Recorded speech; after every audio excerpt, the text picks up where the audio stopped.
Buonasera, sono io molto grato agli organizzatori, in particolare a Vittorio Bo e alle edizioni Codice e a Newton come associazione che favorisce questo incontro con Philippe Kurilski. È vero che noi ci vediamo regolarmente al Collège de France, ma è altrettanto vero che occasioni pubbliche di dibattito su temi così importanti sono rare. Mi fa piacere di poter parlare del suo libro qui a Torino.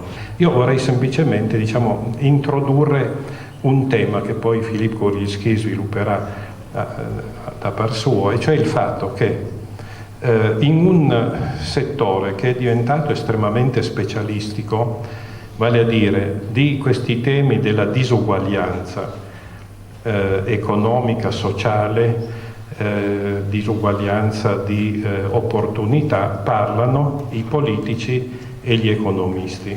Qui invece è uno scienziato che parla, e questo dà al libro, direi, una autorevolezza, un'autenticità che è dovuta non tanto alle teorie economiche, non tanto al prestigio politico, ma al fatto che la sperimentazione scientifica, l'accumulo di dati che lo scienziato ha, conferisce a ciò che egli propone la prima verifica, che è quella appunto del terreno, tanto più se il terreno umano.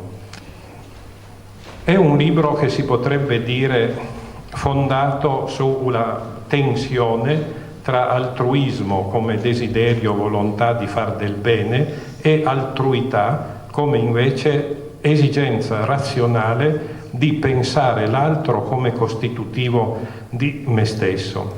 Come è nata nella tua esperienza l'idea di affrontare da scienziato un tema che normalmente è appannaggio appunto di politici e economisti? Il y a deux réponses, Carlo, à la question que tu m'as posée.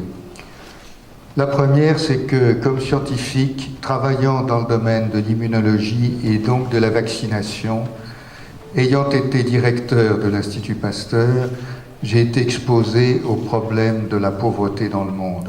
Maintenant, si l'on regarde objectivement les données qui sont disponibles ou probables, nous constatons, que la pauvreté touche plus de 2 milliards de personnes. 2, que les ressources naturelles de la Terre atteignent certaines limites alors que la pollution de la Terre augmente.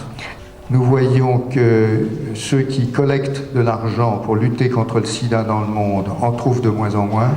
Il est évident que la lutte contre la pauvreté entre en conflit avec la lutte contre le réchauffement climatique et le problème des énergies. Et donc je pense que nous sommes devant un problème gravissime que nous allons laisser probablement à nos enfants si nous ne trouvons pas de nouvelles manières de les aborder. Je prends encore quelques minutes avant ta prochaine question pour expliquer en quoi ça peut s'appliquer et en quoi ça conduit finalement à l'altruité. Je prends un objet très simple, une baguette de pain. Je cherche intellectuellement ce qui la relie à d'autres phénomènes et je trouve le statut social du boulanger. Et puis ensuite, je trouve le coût des céréales. Ensuite, je trouve le problème des biocarburants qui utilisent l'énergie, les ressources nécessaires à faire pousser les céréales. Et c'est lié à un phénomène de globalisation. Et l'on voit des émeutes dans les pays pauvres lorsque le prix du pain augmente. Et on trouve des problèmes qui touchent à la sécurité mondiale, qui se trouvent de fait reliés au statut social du boulanger. Et vous voyez que ces simples exercices de réflexion, dont le périmètre est fixé par moi-même, m'amènent à construire un réseau qui ressemble à celui que je vous ai montré juste avant.